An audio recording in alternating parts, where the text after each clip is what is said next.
కళలో పవిత్రం, మాటల్లో పవిత్రం, మనసులో పవిత్రం. దేవుని యందు నిజంగా భయం ఉంటే నువ్వు పవిత్రంగా బ్రతుకుతావు. ఈరోజు ప్రపంచ ప్రతిపాదన చూస్తుంటే దేవుడు భయం లేదనే చెప్పాలి. ఎందుకు? విచ్చలవిడిగా పాపాలు చేస్తున్నారు.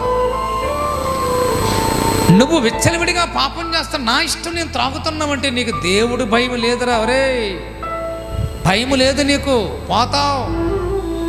విచ్చలవిడిగా తిరుగుతున్నాడు, నా ఇష్టం తింటాను, త్రాగు, ఎందుతాను అంటున్నా. ఈరోజు సమాజానికి దేవుడు భయమే లేదు. దేవుడు ఉన్నాడనే భయం ఉంటే ఈ నేరాలేంటి, ఘోరాలేంటి, ఈ పాపాలేంటి, ఈ మోసాలేంటి, నడి రోడ్డు మీద రేపులేంటి, మడ్డలేంటి, మానభంగాలేంటండి, నడి రోడ్డు మీద తాగిసి గెంతడం ఏంటండి, ఆడపిల్లలు కూడా డాన్సులు వేయడం ఏంటండి రోడ్ల మీద. భయం ఉందా? ఏనా వీళ్ళకి భయం ఉందా?